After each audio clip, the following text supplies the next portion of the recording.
Hey everybody, we are back and we're gonna dive right into getting this engine torn apart. I brought a wrench and we're gonna get the oil pan draining first, and then we can start taking a few other odds and ends off while that's doing its thing, and then eventually drop the pan, maybe push a cylinder out, see if we can figure out what happened.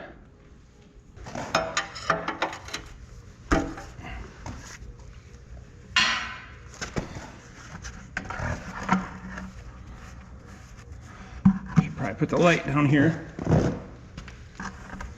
Probably should have used a clean bucket, but we'll see if there's any antifreeze in the bottom. It's not looking like it.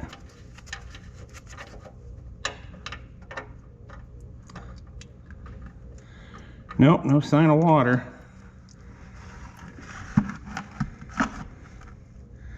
Well, I guess that's good. Just smells like regular diesel engine oil.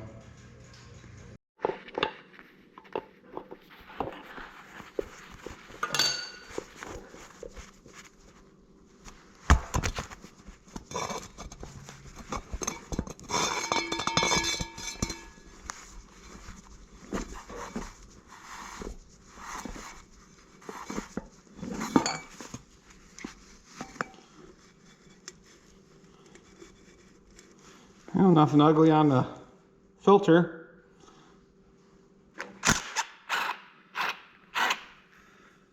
I had this filter base off back in 2012.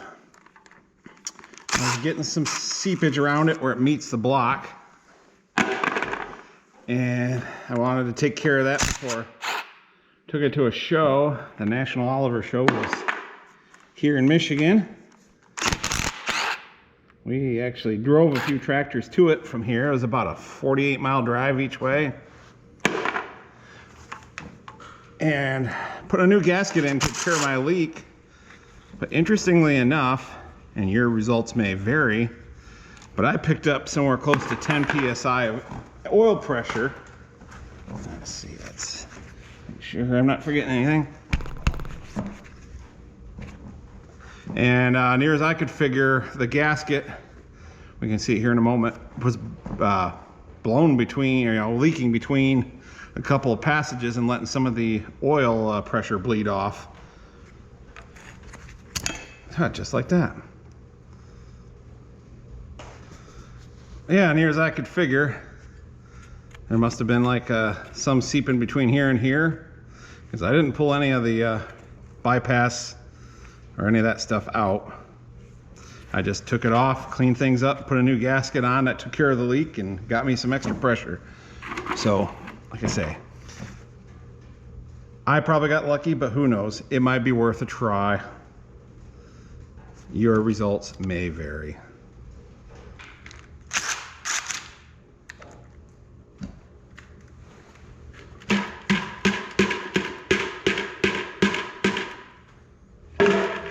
Be that way.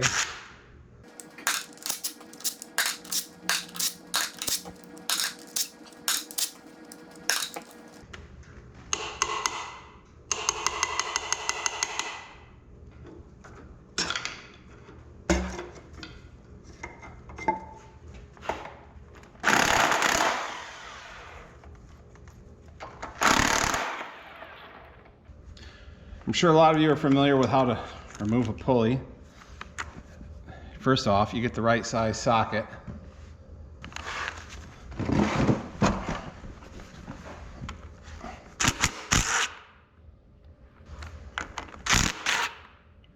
Got the retainer that helps keep the bolt here from coming loose. Then we've got the bolt itself, which is a 1 1/8" socket. And I think I'll get the 3/4 inch drive air impact, get that baby out. A lot easier that way. Let's see how many ugga-duggas it takes.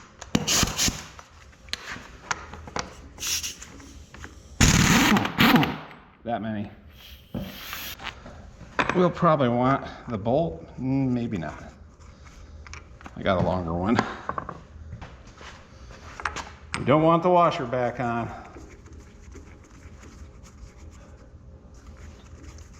We want this threaded in enough to where the thread's going to support what's going to happen to it.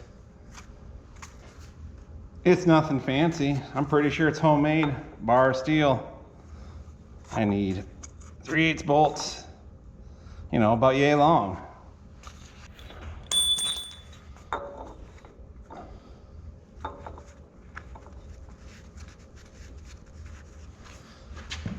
Oh, they drilled these holes to offset some. So just gotta find the right set. That ain't it. So it's probably this set.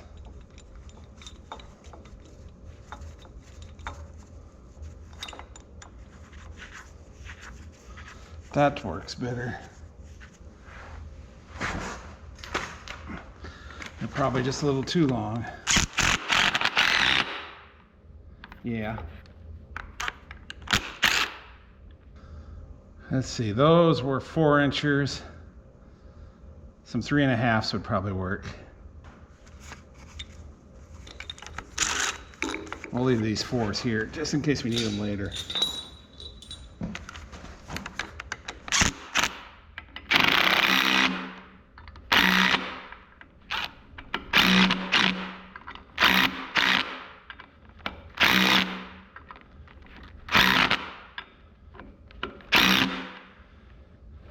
Hopefully you can see that pulley's coming out.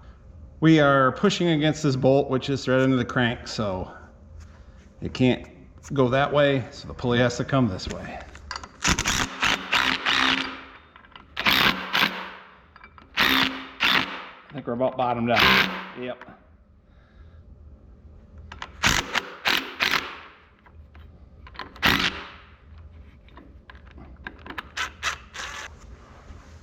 Will this nut fit in there? Of course not, quite. Almost. Almost. I'm almost like, yeah.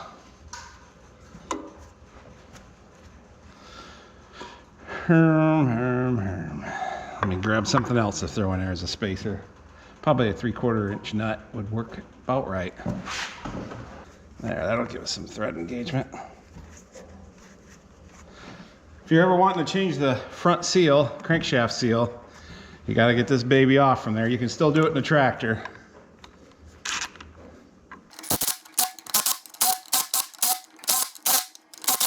Ah, so close.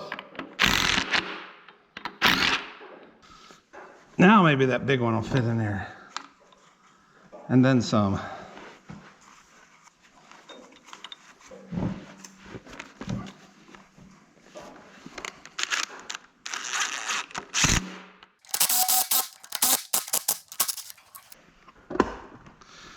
Well, what next? We're getting close, but we're not quite there. How about a Craftsman spacer? Well, 1/2 inch drive is too thick of a spacer, but 3/8 is just right.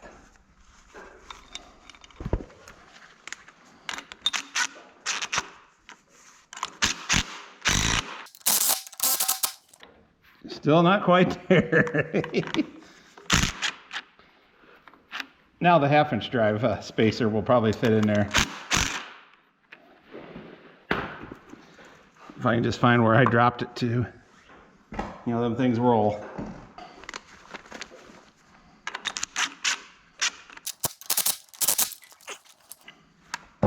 She's loose.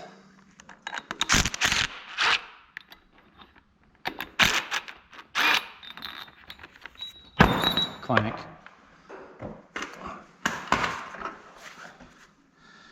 Just like that. Well, should be getting a new front crankshaft seal, but the surface looks really good here. And it wasn't really, maybe leaking a little bit, but not enough to cry over. Nothing a new seal probably won't take care of. So let's put the bolts and stuff in the pulley here. I'm sure someone's going to ask, are you going to replace the harmonic balancer? I guess unless I see where it's like starting to deteriorate or something, I'm not going to mess with it. It looks good. I mean, no signs of rubber cracking where the metal pieces meet. Now I can get this front cover off. Get this front cover bolts out.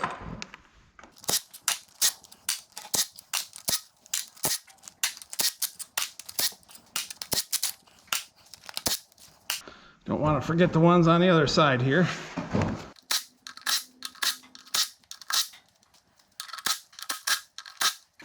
And there are a few that come up from the bottom through the oil pan.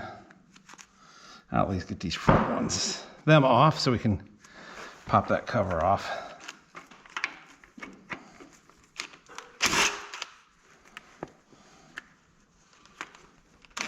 Ooh.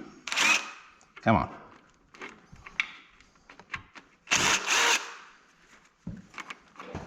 All right, that's everything for the front cover. But there's a locating dowel pin up here, and I believe one right there. So that's kind of the spots we got to get to move to get this to break free.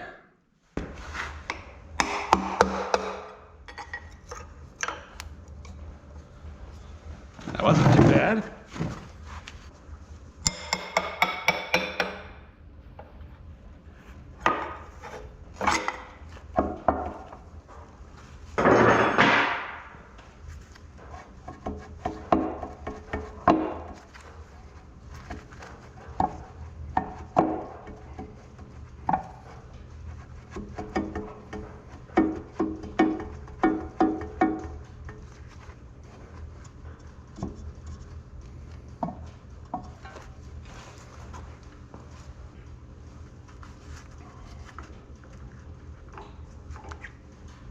Now this next plate can come off once we get these two screws out. If you look close, you can see where they were punched to keep them tight. So that's probably going to take the impact driver. But that's the only thing that's holding this plate on now, is just those two screws. It is sandwiched with everything else, so it's not just those when it's all done. But yeah, that'll come off. That'll slip over the gear. Might as well get it out of there while we're right here.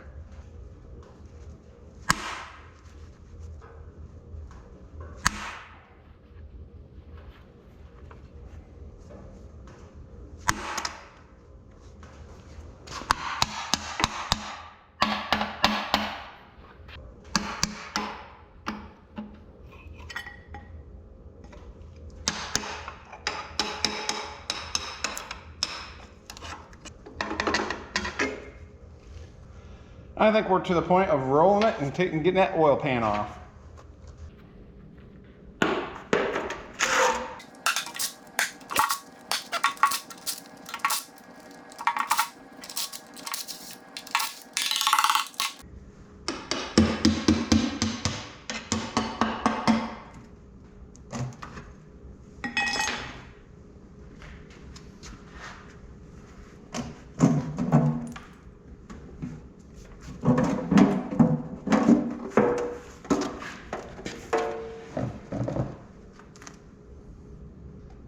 Yep.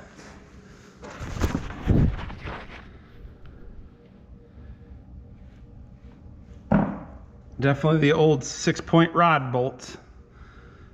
I'm be willing to bet there's 2-piece wrist pin bushings in there too, so I guess all in all, this probably ain't a bad thing.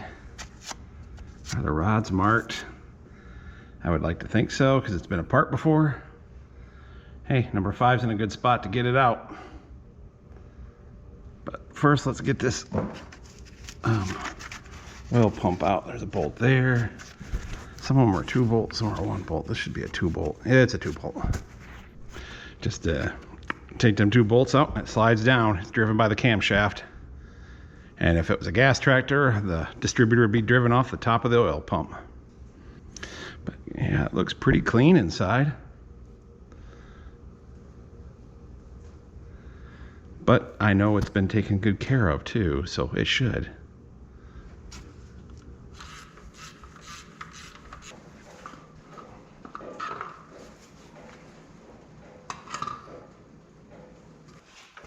Well, let's take number 5 out. We think that's the offending one. I do anyways.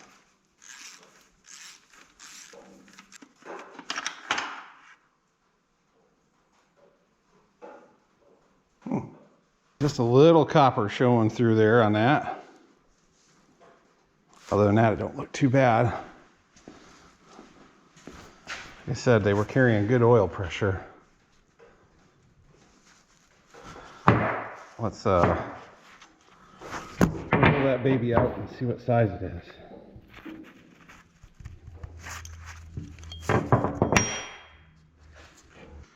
Looks like they're 10 unders. Well, this is the bottom end. I guess we'll see how the other side looks. How the crank looks, all that good stuff. I guess we can go look at the crank now. She looks nice. Nice.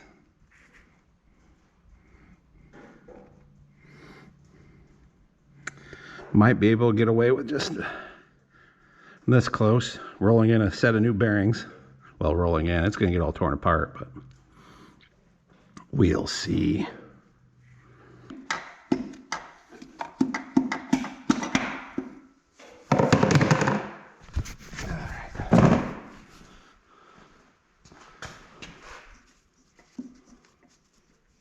Rings ain't stuck.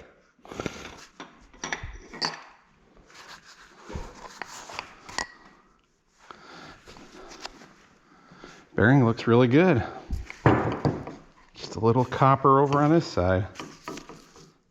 Let's roll that out for the moment. And get a pair of snap ring pliers and push that out and see what's in there for wrist pin bushings. Yeah, there's really not much for wear on the piston. It's really kind of a shame.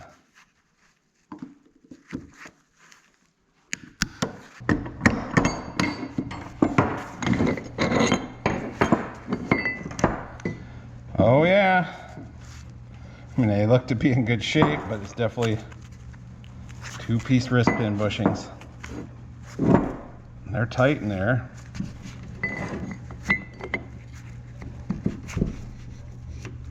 At least this particular one wasn't in any imminent danger of failing.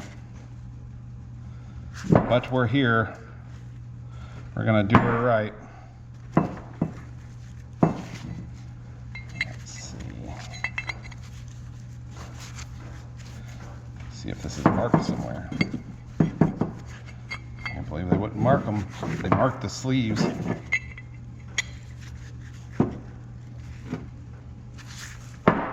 Oh, there's a 5 right there.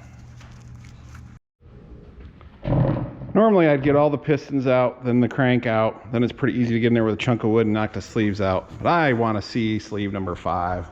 I do not want to wait. And I do have a hydraulic sleeve puller. I don't want to dig all that out. So I thought I'd just make a manual one. But here's the mandrel for that, and it's going to fit that sleeve. So I'll get it all set up, and then we'll come back. I would think the center drive hook would make such a good puller tool, but here we are. Okay. Oh, I think that one bolt might be overlapping the sleeve a little.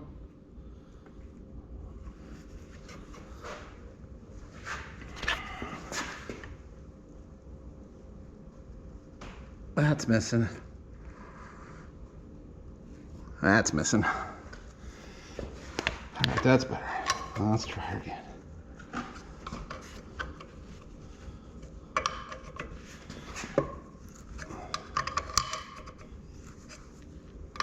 She's coming.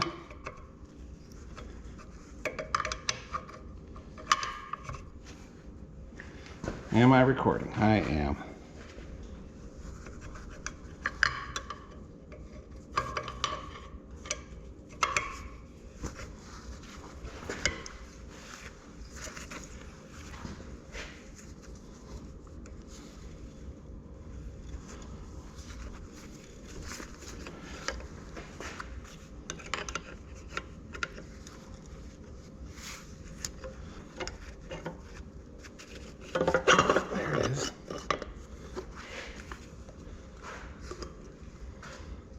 go set her on the table. See what things look like. Boy, at first glance, everything looks good in there. I can see where the bottom was sleeved, which is good. That's fine. I think the material they use for a sleeve is less corrosive or subject to corrosion. I'm not seeing anything glaringly obvious as far as a crack or anything right in there. Let's look at the sleeve.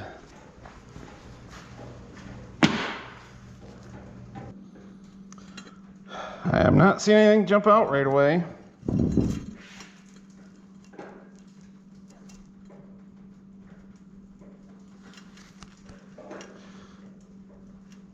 But if it was a huge crack, it would have been leaking a lot more than it was.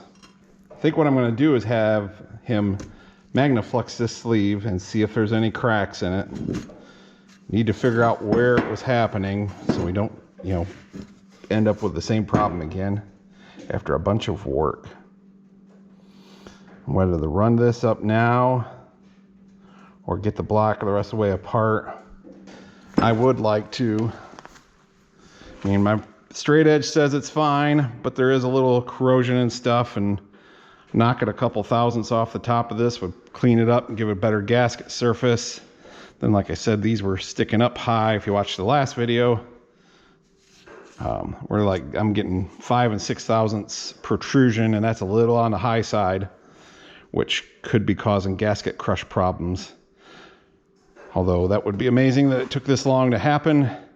And if it was just leaking in here, I don't know, it would just, something doesn't add up. But this will give me the chance to go through and put the better rod bolts in, the one-piece wrist pin bushings.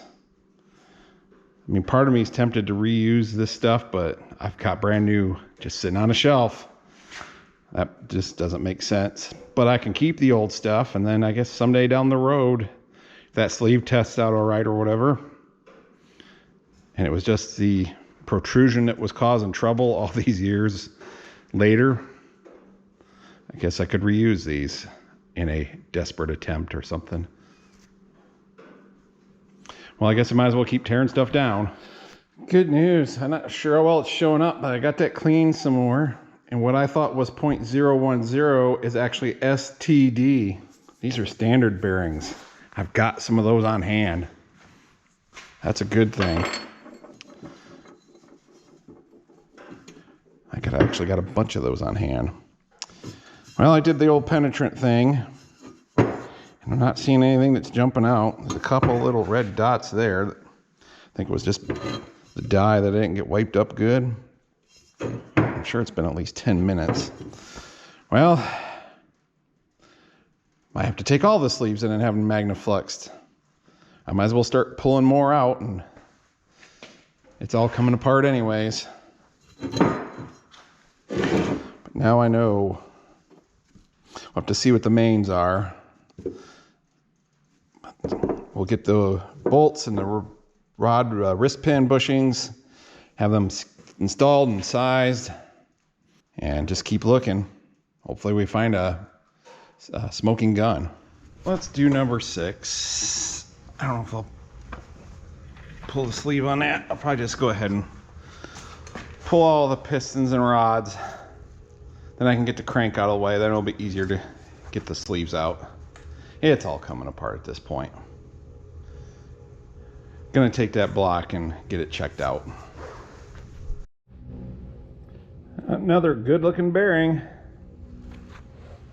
I guess that just goes to show if you take care of your stuff, it'll last.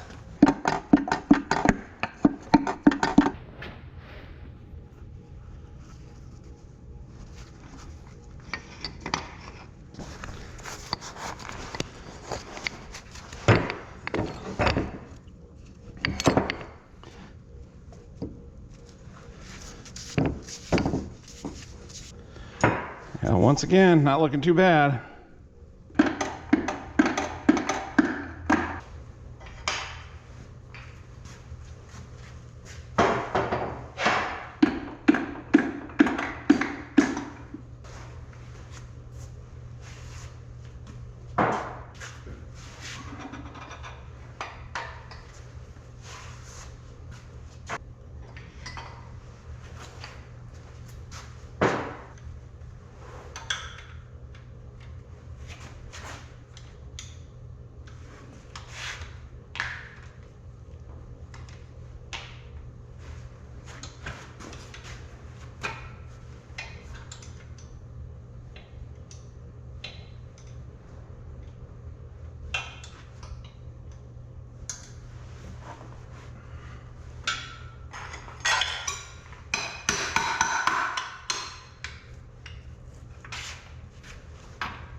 Well, something I wanted to point out before got any farther. I was looking to make sure the main caps were numbered. I got 1, 4, 3, 2, 5, 6, 7. So I would assume my dad overhauled this last, but could have been someone else. Probably still someone that worked here at the dealership. So now it's like, oh, what do you do?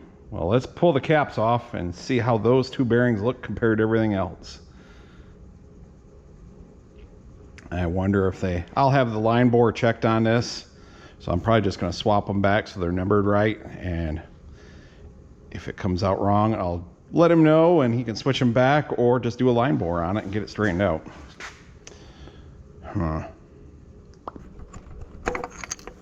Here's number 2. That's marked number 4. Actually looks really good. I've got my pistons laid out here in order, so we'll put the number 2 cap by number.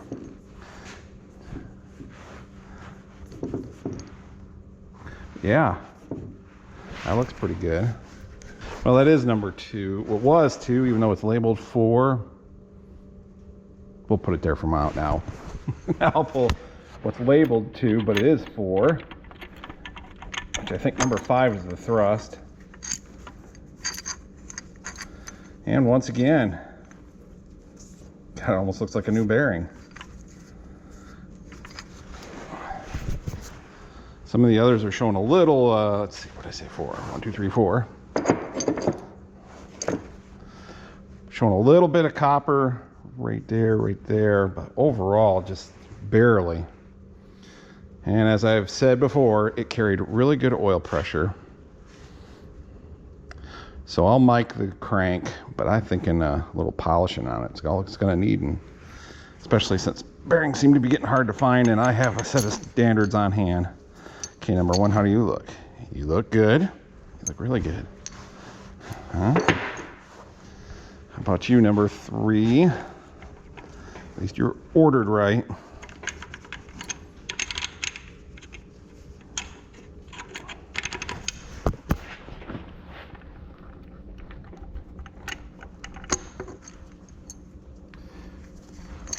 Just a smidge copper showing.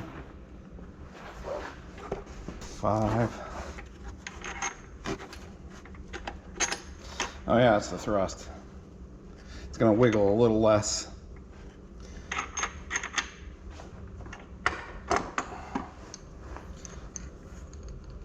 Another good looker. 7, about the same. Okay, number 5. You and your thrust washer are making things go slow.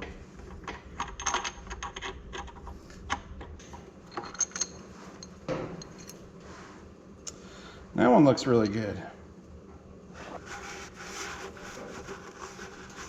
Let me move all this stuff out of the way. Make sure there's a place I can set the crank down. And then I'll lift it out.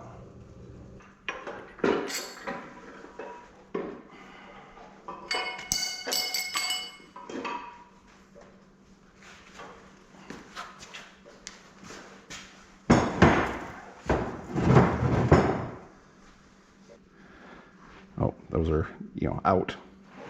But the ones that are in look good. No weird wear patterns or anything like that. We trudge on. We'll get her bare, and then we can send it in to get checked for cracks and all the other good things.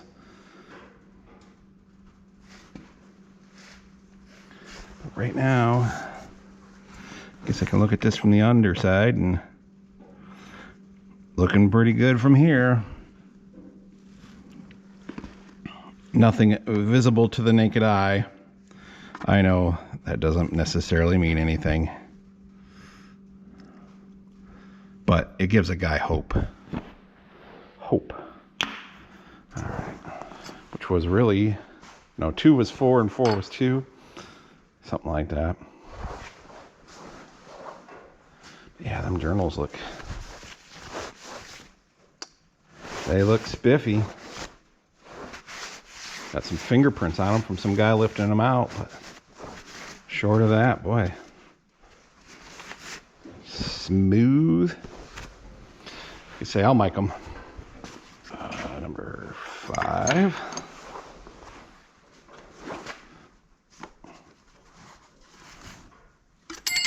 Come back.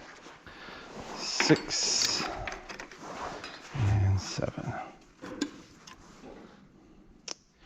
I'm sure the line bore is going to come out fine, but it's always a good idea to check it. Usually there's signs in the bearings for, you know, as many years as that's been in there. I don't know if it's marked somewhere on the tractor when it was overhauled. Probably not.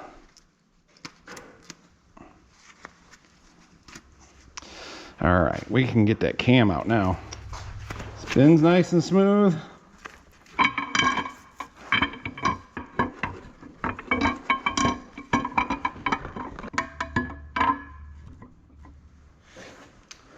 Well, a quick eyeballing is, yeah, you stay there.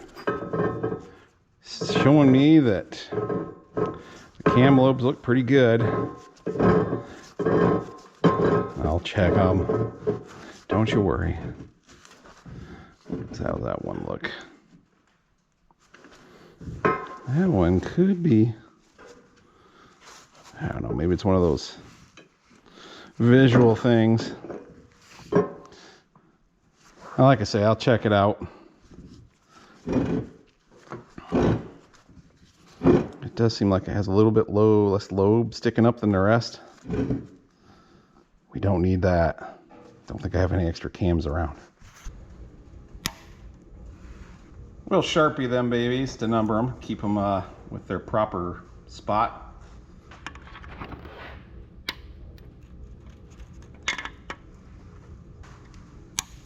I think you get the idea. Well, that puller was working so nice. Rather than beating them with a chunk of wood, I'm gonna keep using that.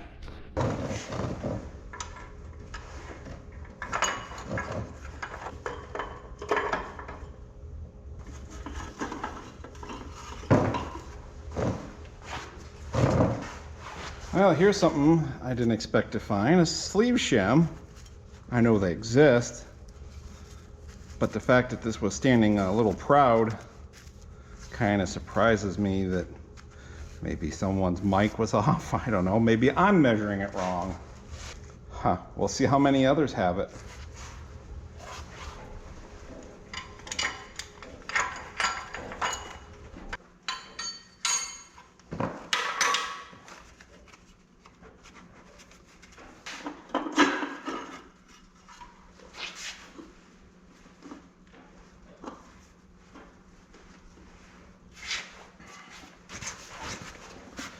Another shim.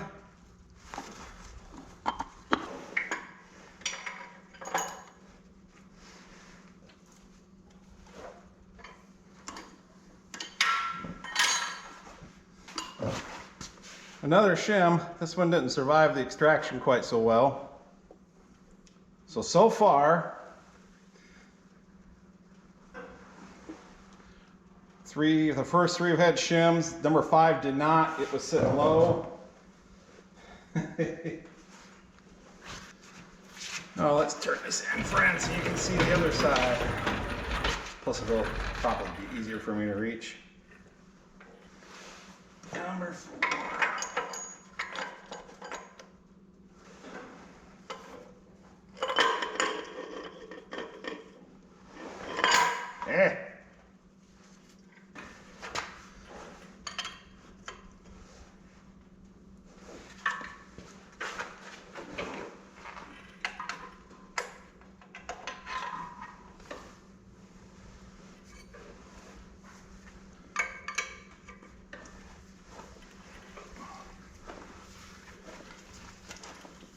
I hear a shim.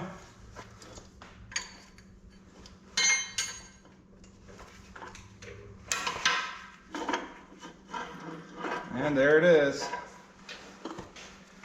Now this all could be because of improper shimming or too much shimming. One more. Whew. I'm dressed for the great outdoors. Loaded a couple semi-loads of corn today. It helps if I get in the right spot.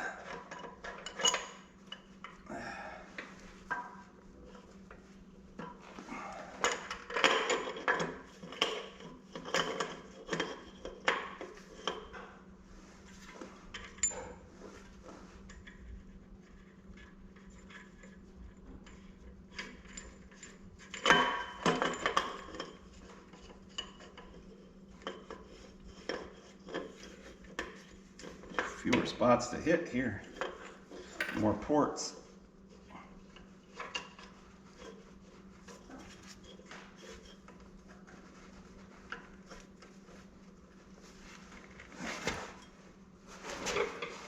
That's missing. It's also cockeyed.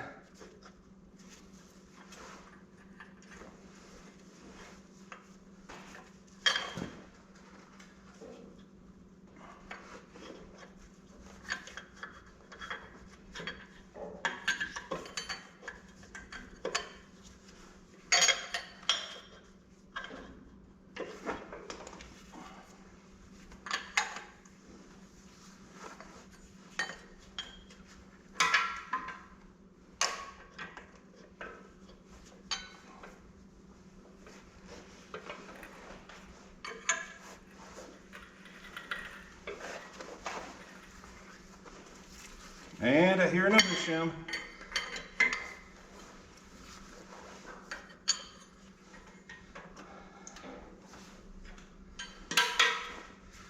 So I should try to measure that thickness of that shim.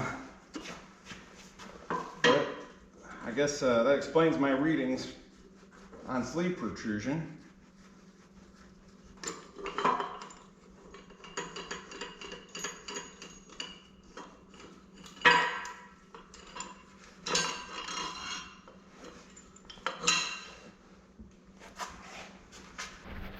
Now I know you can get, or last I knew, you could still get the sleeve shims. Boy, Agco was proud of them.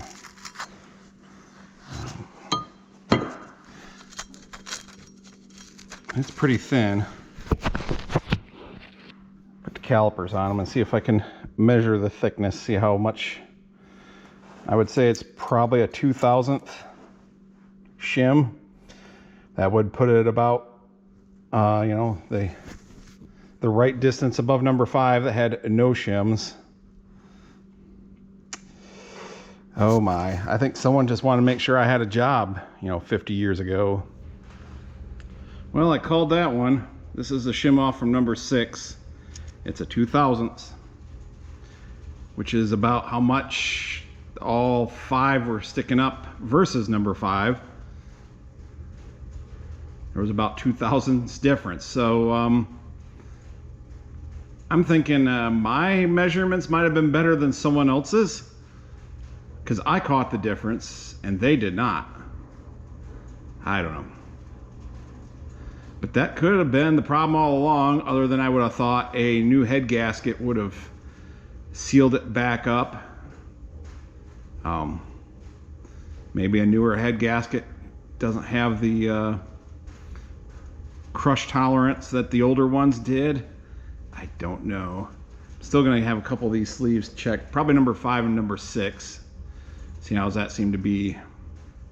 Probably should do number 4 as well. Just to be safe, I just really want to know what was going on. But I plan on getting the deck surfaced just to clean that up, and then of course that'll make them stand taller. So I'll have him machine the counter bores to make sure they all, I think I'm going to shoot for 3,000ths. I don't want them too tall. That can cause leaks. Too short can cause leaks. So I'm going to kind of aim for the middle there. Maybe a little taller side of middle, but I guess I've got some shims if it ends up being shallow.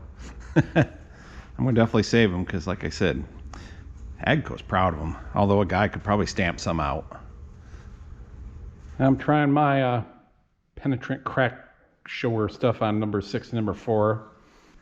But that stuff's got to sit for 5 minutes so it can seep into any cracks, and you wipe it off and you spray the other stuff on.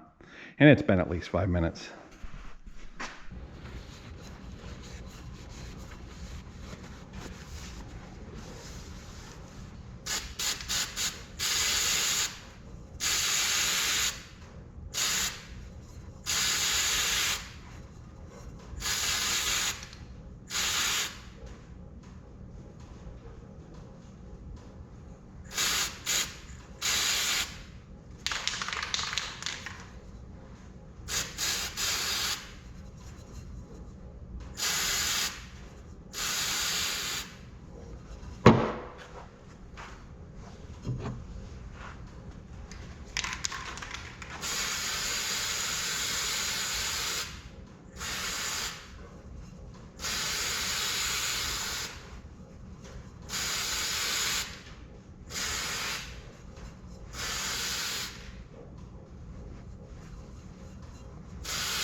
Now we let them set for 10 minutes.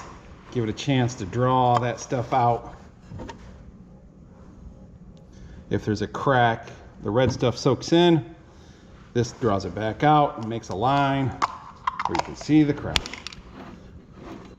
Well, it's been at least 10 minutes. That's number 6. I'm not seeing anything crack shaped. I still think I'll see what it costs to Magnaflex sleeves, but I think just for my peace of mind, I'll take these all in and have him check them.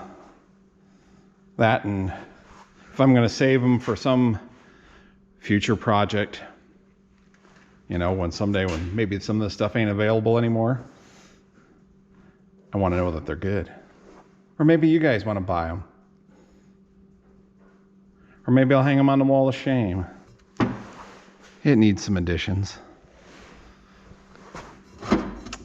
Yeah, And I'm not seeing anything. Let's go over there. I'm not seeing anything, you know, naked eye crack type stuff in the block. The bottom end where the O-ring lands have all been sleeved, all 6 holes, which is nice because it seems to be well, it's nice and clean. I think it's a more corrosion resistant material than the block. I don't know, but they really look good. They need cleaned up some, but I'm not seeing any pitting or anything on the stuff I've cleaned up so far. So I think we're in good shape. We'll just keep chugging away and probably end up with a mystery that never will be quite solved. Time will tell. Let's finish getting things ready to go to the machine shop.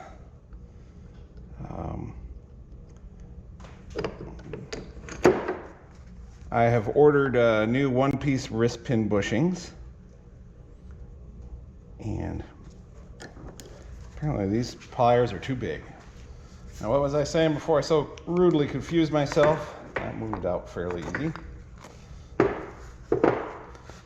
2-piece wrist pin bushings.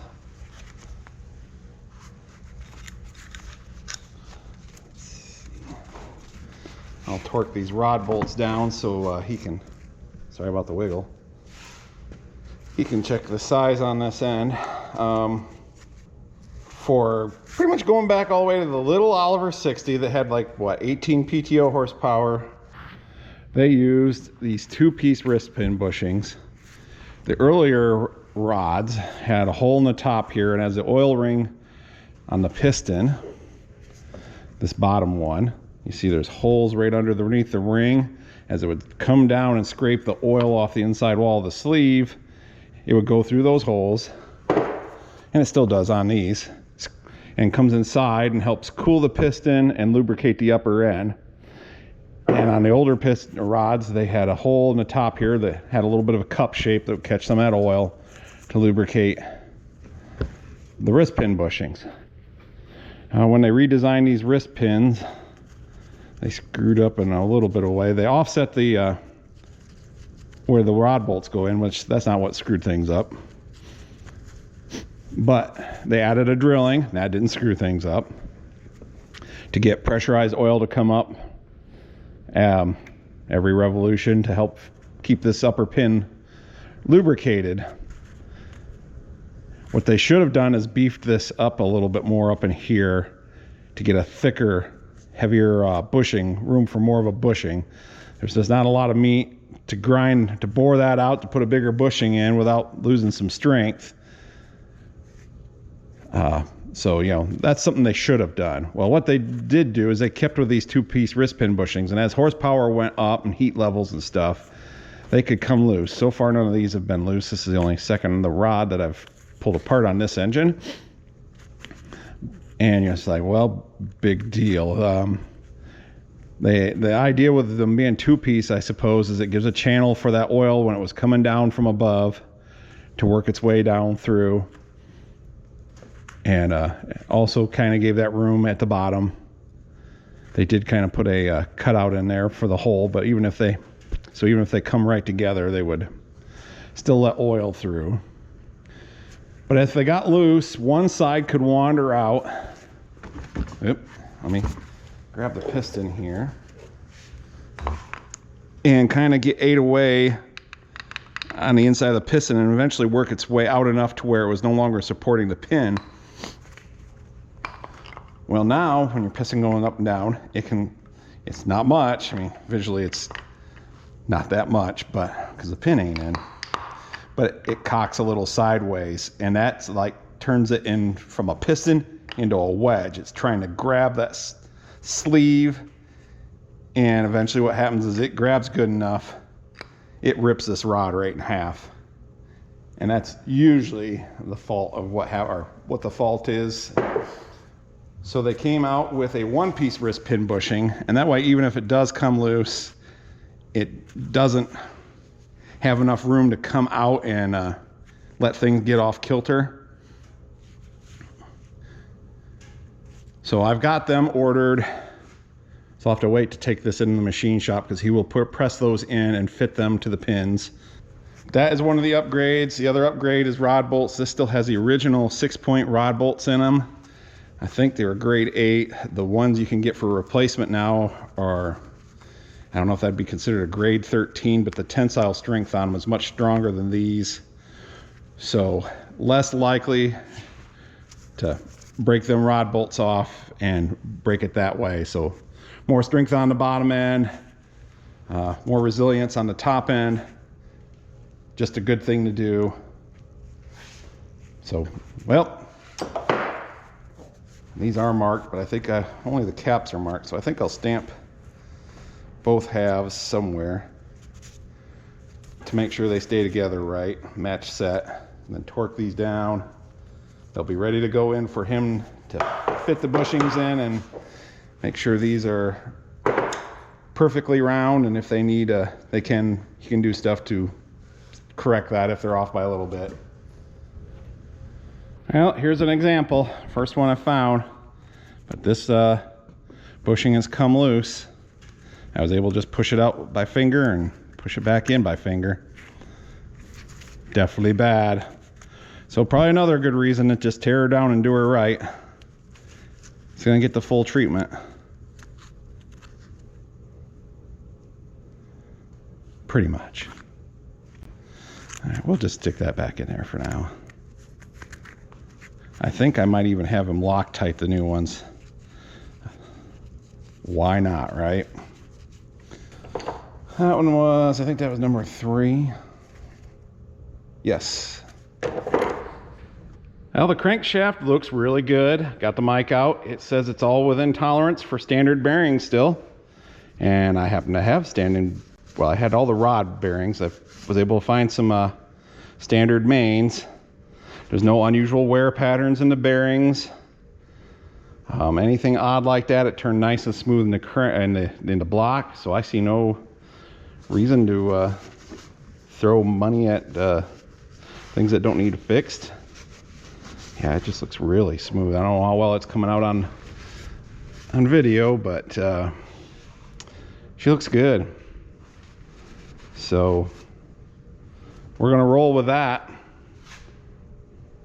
Camshaft, I have one lobe here just past the gear that drives the oil pump, is missing a little bit more than the rest. The others all look good.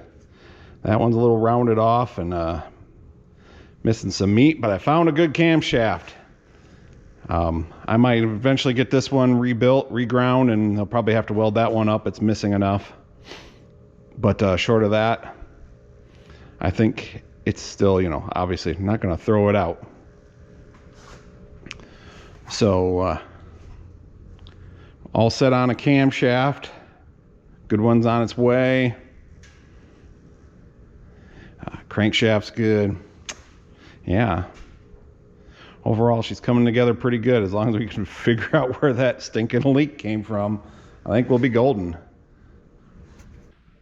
There we have it. The gasket material's all been cleared off. I cleaned the O-ring lands in the bottom, and as I'd said in the previous video, last time this engine was apart, they had electrolysis down in there or some kind of corrosion, and sleeved the O-ring lands in the bottom of the block, and whatever they used was good stuff, because no corrosions. That looks like it's really working good. So, and I did the same thing to that 1855 block, although, you know, hasn't run yet, so time will tell there. But straight edge still says the top is flat.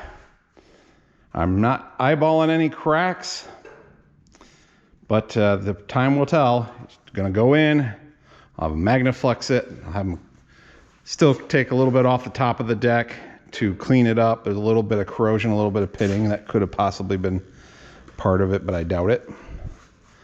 And reset those counter bores for the sleeves so that the protrusion is right. I'll have them check the line bore while it's there. I already got the caps on and torqued down, so that should be easy for them to check. And boy, I can't think of much else. Just gotta wait for those wrist pin bushings to come in so I can just take it in all at once. It's about a, I don't know, half hour or a little better drive to his shop. So I'm gonna lower this down to the floor, and that will be it for this video. Appreciate everybody watching, and hope to see you in the next one.